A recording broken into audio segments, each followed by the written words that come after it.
Alright, I think this is rolling. Okay. My name is Devin Zahn, and though this is a story not about me, it kind of is at the same time. I'm gonna tell you guys my story and my point of view and the people I've lost along the way and how I got to be how I am. It started a while ago. My grandfather um, was a great man, and I should preface this by saying I have PTSD, and a lot of my memories are not really around anymore. I don't remember a lot, and what I do remember comes back in flashes. And basically, what this is my personal journal of what I do and what I think got me to where I am today. And I think this might be therapeutic for me. So, um, it started a long time ago. Um, my family, both sides, my Zahn side and my Kaminsky side, have always been very tight knit, very close, very family oriented. We got together on every uh, holiday imaginable. And one day it all changed. Uh, my grandfather got diagnosed with cancer on my Zahn side, lung cancer, if I'm correct in remembering. Like I said, a lot of this might be incorrect because I don't remember a whole lot. I don't remember a whole lot of my time with my grandfather, and that's one of my big regrets in life because I'm gonna get emotional through all this. I I know he was a great guy and everything I wanted to be. And the memories I do remember um, of him are very fond and very good. I remember him holding me when I was upset. And yeah, he got lung cancer, and the doctors noticed it at first, but they didn't think it was anything, so they didn't even schedule any tests or anything. And it eventually grew, and for too long he was in hospice. And uh, not too long after that, we had a hospital bed set up in his house. And even now, I'm getting PTSD flashbacks. I remember him cutting the lawn, picking rhubarb from the back, all the bees from the neighbor next door because they thought it was cool to foster bee hives and stuff like that. And but eventually, he was set up in a hospital bed, a hospice bed in the living room. They moved all the furniture around and everything. And early one morning, my parents got the call that it was coming soon, the time. So they all went over there and they all gathered around him as he took his final breaths and said, "Goodbye, Dad." And that's how it ended. And the family, I mean, I was young, but I could see wasn't an immediate thing, but the family, that was right around Christmas, and you could see the family was just done. We got together very seldom after that, and um, which was a huge change because we spent every holiday together. The house was sold, my grandmother remarried, and I love her new husband, but it's never going to be my grandfather. He's never going to be my grandfather, I should say. And I love you, Terry. I consider you a step grandfather, but I miss him. It's going to get much worse, people. I promise you. So the family didn't really stay together after that.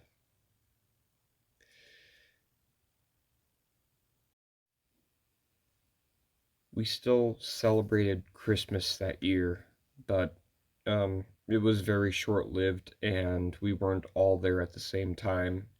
Obviously, nothing was the same, and even as a younger kid, I noticed the changes. I mean, obviously, how could I not?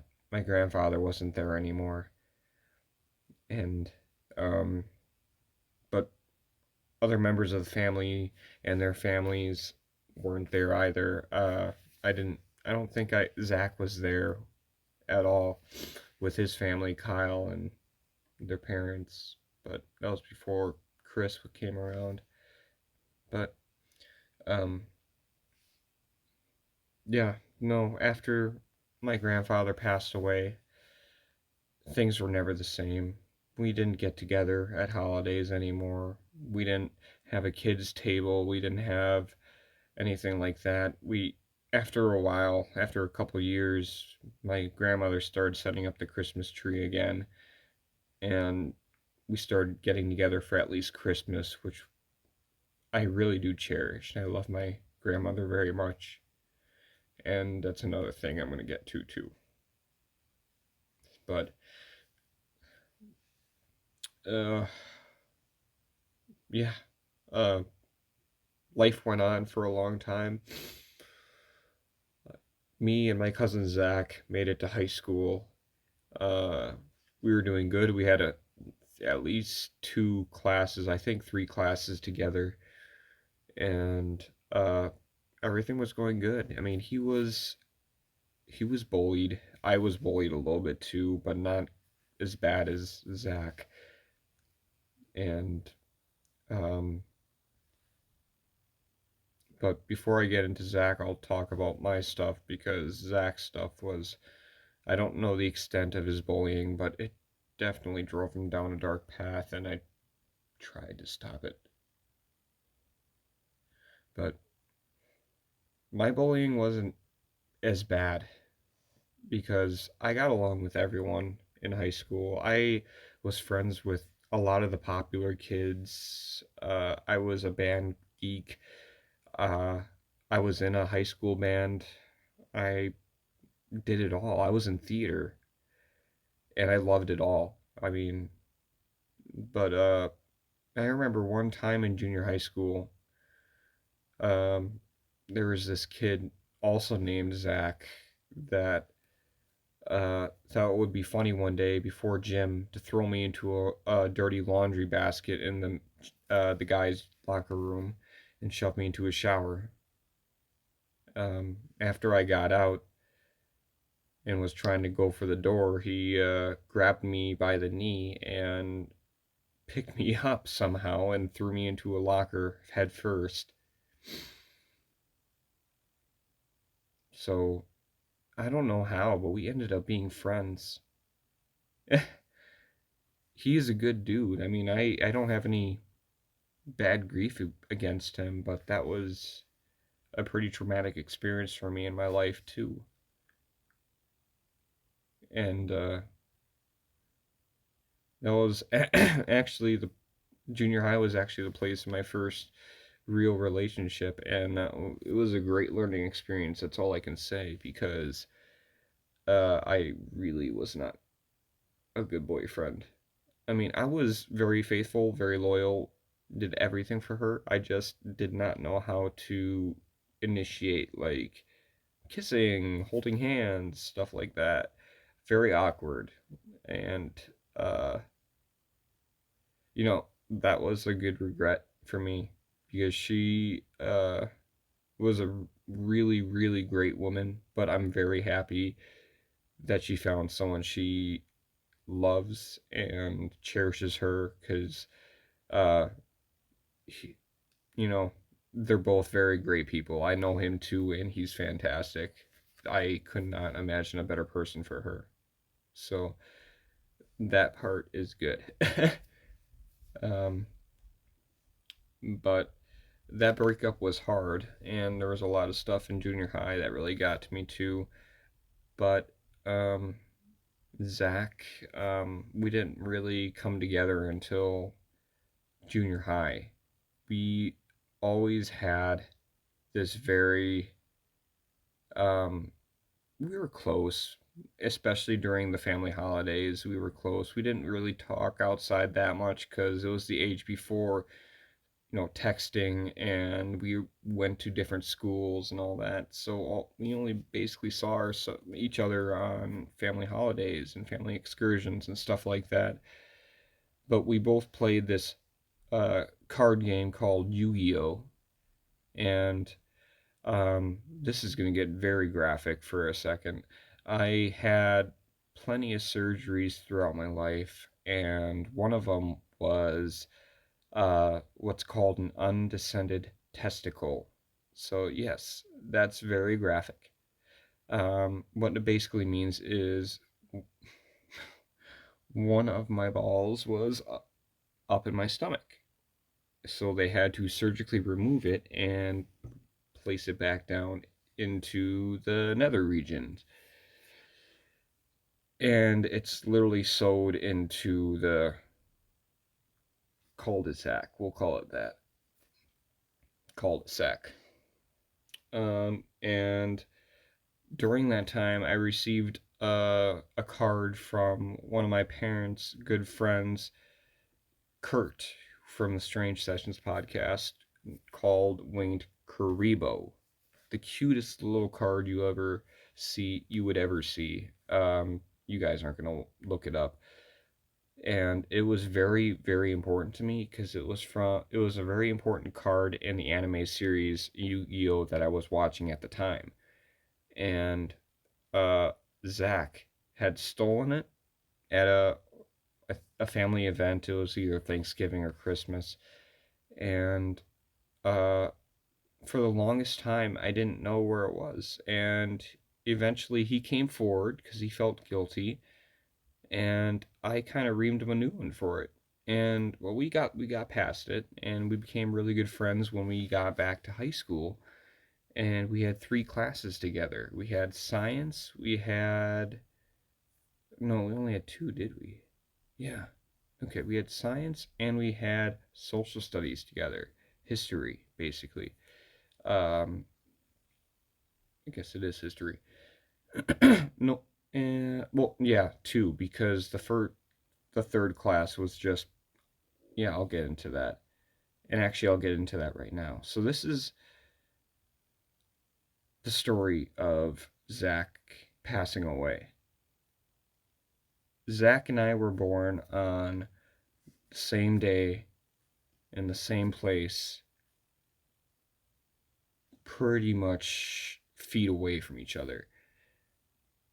So we're not blood related, but I've always said that family doesn't end in blood. And just because he was married into the family does not. He was my brother. He was my cousin, but he was my brother. This is going to be very tough. I'm sorry. So,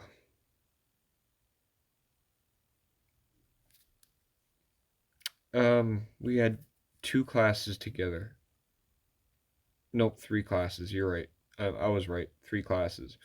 We had uh, science, which was earth science. We had history, and we had math.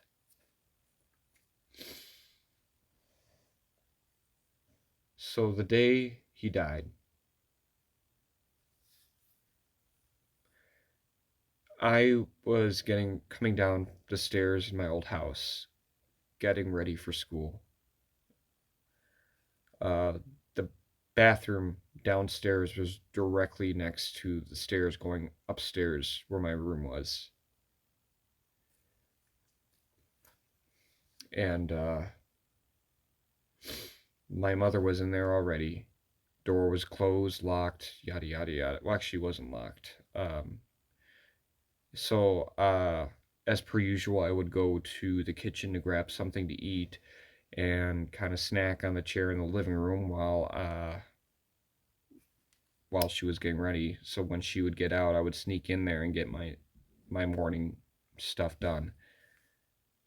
Um, as I was coming out of the kitchen with my snack, I heard her get a phone call. I heard her phone ringing, so I kind of walked over there. Out, I mean, curiosity kills the cat always, and um, at first I heard her say, "Hey, what's up?" So I knew it was someone she knew, um, like a family member or a friend. And then I heard her shout, "What?" And then again, she said, screamed. She literally blood curdle screamed, "What?" So I tried to get into the bathroom. I opened the door, and she must have been in a towel. So she, before I could get the door open, she shoved it back closed. And my next immediate thought was go get my dad. And so I ran through the dining room, through the kitchen, into my parents' room, and shook dad awake. He was obviously distorted, and all I could get out was something's wrong with mom. Because I could already hear my mom crying and an unnatural, not her normal cry, an unnatural cry from all the way across the house. And my dad didn't miss a beat. He got up and he ran, and we both ran back into the dining room, which is off the stairs and bathroom. And my mom met us in a towel, and she just screamed, "Zach's dead." And at first, me and dad were confused. I mean, like, Zach Clark? No, Zach Zahn. My heart just dropped. I didn't I didn't know what to think, what to say. I remember standing on the other side of the table from my mom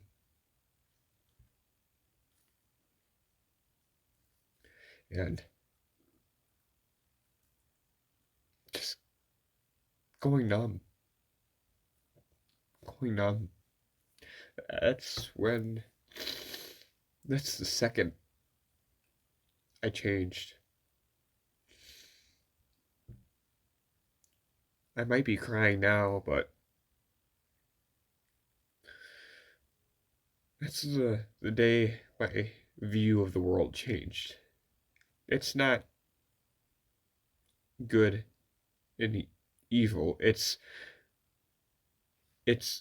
good trying to survive against evil. Good is not the good is not nearly as strong as the evil is nowadays, and that needs to change.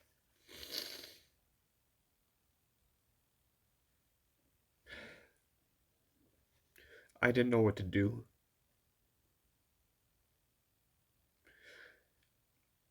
I never cried throughout the process, throughout the funeral, throughout anything. You can hear my stomach rumbling, I'm sorry.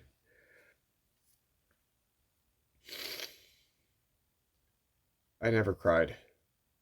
The only time I cried was in the shower alone.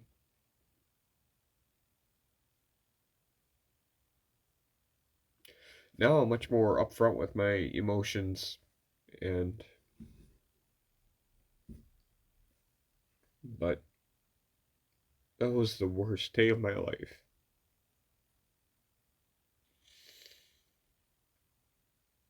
And it gets not worse, but it doesn't get easier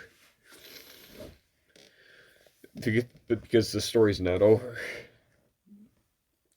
So we're in the midst of all that situation. My mom's in a towel crying. We're all crying. My actually, I like I said, I my way of thinking was I had to be strong for the rest of the family. I was angry. I was very angry, especially after I figured out all the details, and I'll get into that.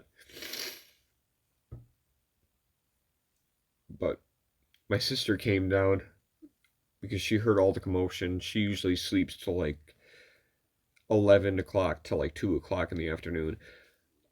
But she came down, and I told her. Mom was still hysterical, crying, and I hugged my sister.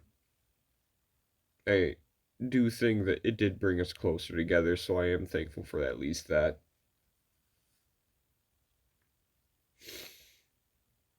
And we just kind of canceled our plans. My mom worked for the school district. I think my dad worked for the school district at that time too.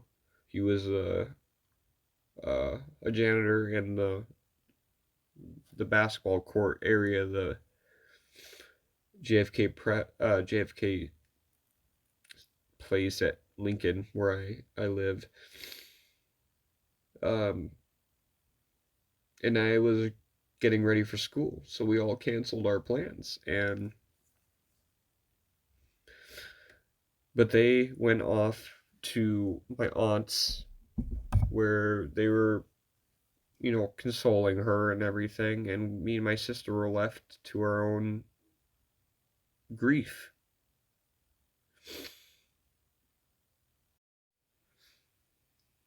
Went up to my room after that, and I remember having a Bible in my room and picking it up and just kind of looking at it for a second, and I threw it across the room into my wall. Very dramatic, I know. Very dramatic.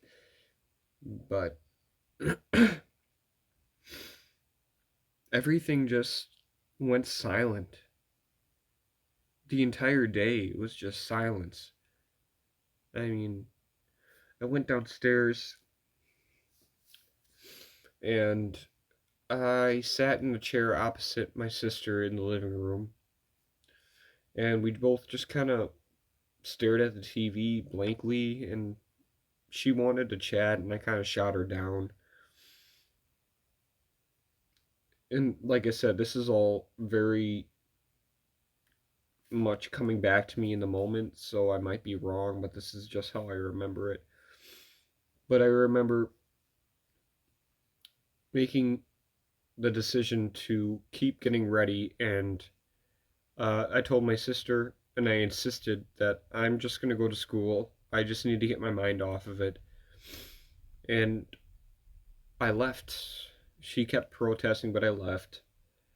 So I went to school, and I didn't get 10 feet in the door, and they must have gotten the news already at school. And my counselor, I will keep his name out of it, caught me at the door basically and was like, Chris Harrison style, why don't you step in my office? So, unfortunately, I got cattled away over there, and he spent a while trying to talk to me. And like I said, I changed the second I found out. So I was very cold, very distant. I wouldn't tell him anything. He left for a while. He was like, "Here, play with this Rubik's Cube." And probably 5 minutes later, right around the time where you get annoyed, like, what the hell is taking so long? my parents walk in the door with him behind them, and immediately my mind goes to you motherfucker. And yep, I still stand by that. That was not your place to call my parents. I know you're legally bound to, but like, let me deal with my grief in my own way. So thank you very much, and fuck you. Have a nice day. So naturally, my parents took me away. I didn't get to go to class. No one even knew I was there that day. I was there. So we go over to my aunt's house. I insist on picking up a Monster energy drink because that's who I was at the time. I was that little scrawny kid who drank Monsters. Your typical Kyle, minus the jacket. And yeah, I can only tell you that going to my aunt's house that day was what you would exactly expect out of a grieving family. But there were complications. And before I get into that, I just want to explain before I got into my cousin's room, my other cousin, his brother, Kyle. Um, Now, this is where I found out the details of the crime too. After this part, I was sitting in my aunt's living room, and obviously she's hysterical. She's crying. Hysterical in this case, obviously not a bad thing. She's just lost her son. And I'll go into it in the details. And this is only going out to a select few friends. I'm not telling everyone my story. I just feel like I need to get it out somehow.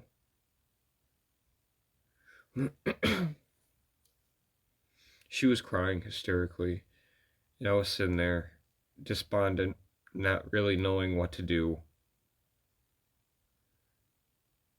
I kept thinking back to this memory where we were all, Kyle, Zach, and me, were all into wrestling, and we had this mock wrestling match in the room, and Zach and Kyle were wrestling, and I had this fake championship belt that we were fighting for, and I was the referee, and Kyle slammed Zach into the wall, but there was a radiator in the way, and his head got sliced open to the point where blood was dripping off his head. It took it took him a moment to realize it. It was like a shit. And then he started screaming. We were young, and then he ran into the other room, and I remember my aunt made me feel like such shit for that. I love my aunt to death. I love her to death. And I still do. But I didn't do that. That was Kyle. I think it was Kyle. It was either Kyle or one of his friends. But I felt so horrible. That's the only thing I could think of during this time when my aunt was grieving in the living room. And so my parents told me to go into the room with Kyle and all the grieving friends and everything. And that's when I learned the details of the story of the what happened. So Zach, a couple days prior to the accident, had actually gone out with the same person in another car and got into a separate accident. Obviously less harmful, no one was harmed, but uh, the driver, Zach Gothier, was drunk at the time. And you think my cousin would be like, oh shit, no. But my cousin was getting into a bad crowd. He had a lot of good friends in that crowd. I will say there were a couple people. A guy I remember named Tanner, I can't remember his last name, was a very good friend to him. And a good friend of me too, and another guy named Lincoln Klein, who actually he was a he's not going to hear this. He's a sleazy scumbag, but he was really good friends to my cousin and always nice to me, so I always give him the benefit of the doubt because of him. And he was there at the memorial, so and Zach and him were good friends. And god damn it. Okay, so that's when I learned the true extent of the story. Zach and his girlfriend, Chelsea Harding, were driving out of town with driver Zach Gothier in my cousin Kyle's stolen car, uh, attempting to get out of town on Highway C. That's when they somehow lost control. Zach was drunk, and they swerved and hit a tree just off the road. Zach, my cousin Zach, in an attempt to save his girlfriend, Chelsea, tried to throw his body over hers, and his body was folded up. A quote from my cousin Kyle, like a lawn chair. I will never forget that. Like a lawn chair. And he said it so nonchalantly, and it sounded like he was more worried about his car than his own brother. I love Kyle, and again, I would do anything for him, but that will always stick with me. What he said and how his reaction was. And I know it's a defense mechanism. My family has said it's a defense mechanism, but all I did was not cry.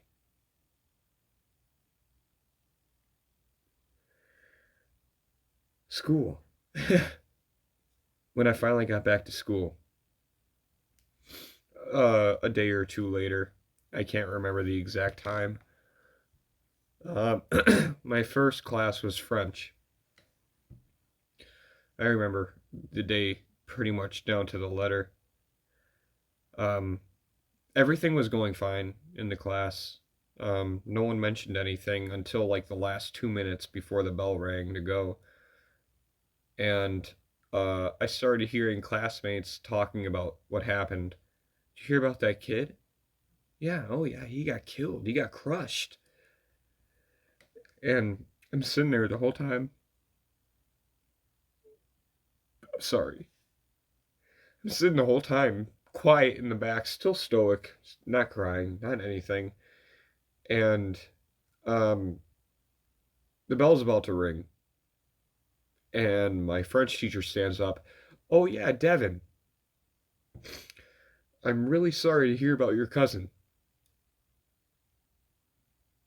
Everyone who was talking stopped and just stared. And I was the only one standing up in the room because I was getting ready to leave. I was getting ready to walk out. And then the bell rang. And this is the last one out. No one said anything. Everyone, all conversations about the topics stopped. And I was on to the next class. Second hour, which was one of the classes I had Zach in. Which means grief counselor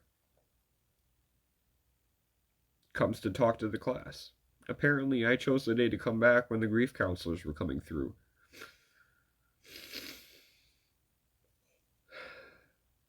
So, I had to sit through that. Everyone's looking at me the entire time. Everyone's coming up to me, giving me their condolences, which is more than I ever got from my friend group. my bandmates, my friend group, the only person that ever did was Jordan Budnick. And it's only because I've been friends with her my entire life. And I love her to death. Everyone else just gave me the cold shoulder. They just said, oh, sorry. Fucking cannon fodder to them.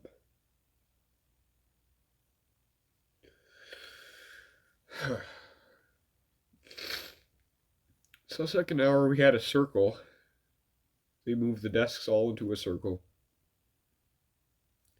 I don't know why they didn't just let me leave, but we had to talk about it the entire hour.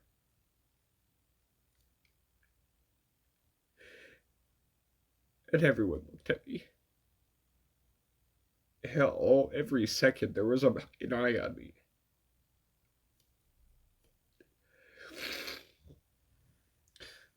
There would be people coming up to me while we had breaks, trying to hug me, trying to touch me, and just, why can't you just leave me alone?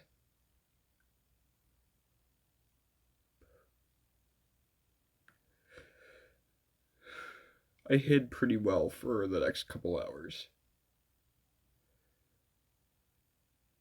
I didn't want to be noticed.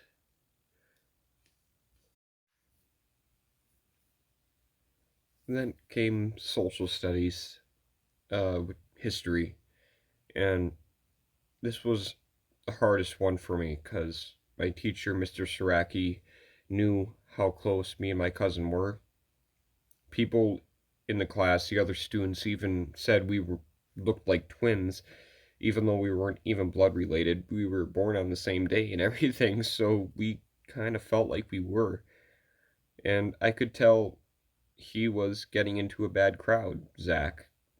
And the day before he died, we were split off into threes with me, Zach, and my future walking buddy, Kang Heng. And uh, I don't know what sparked the conversation, but we got into it, me and Zach.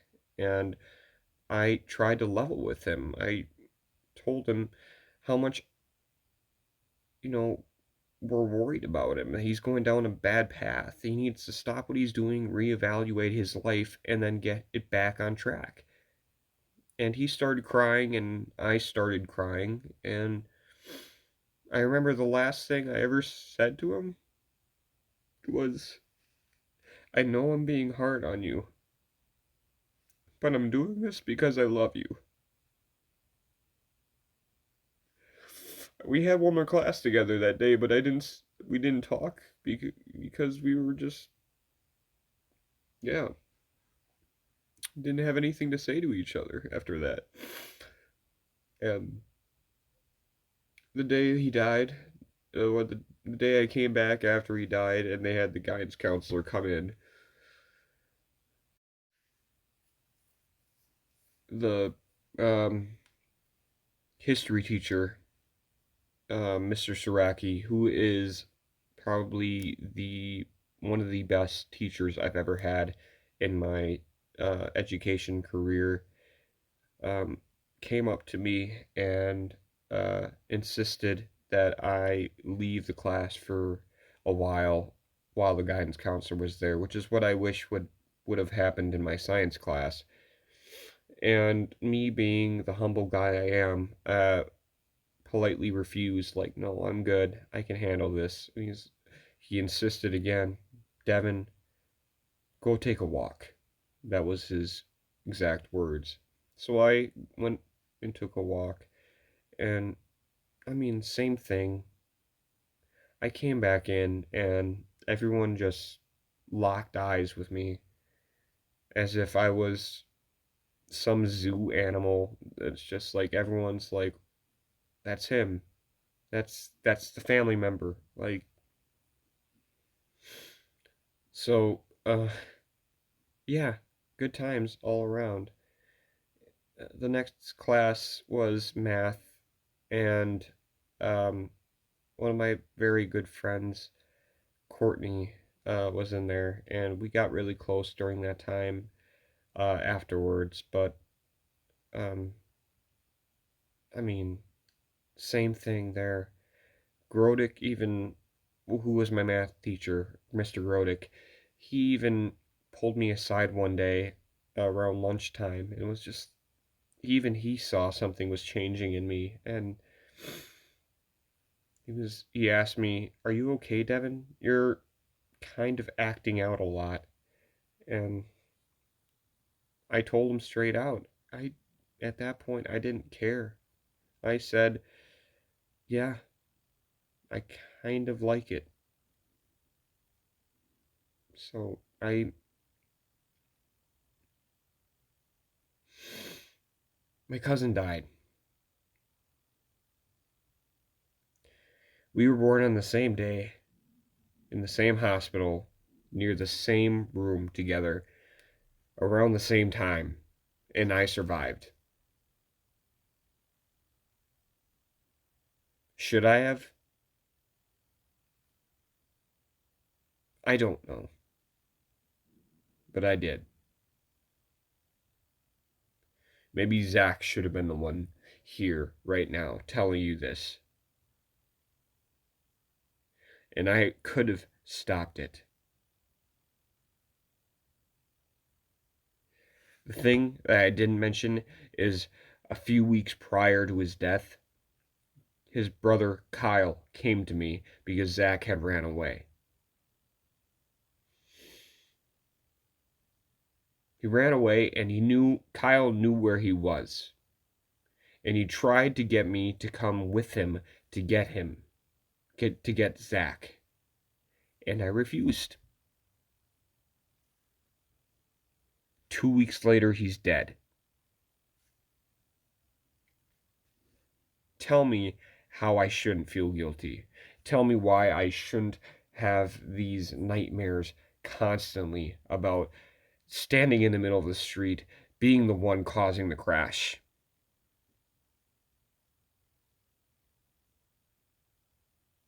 Because I don't know. And that's the end of part one. Trust me, there's more.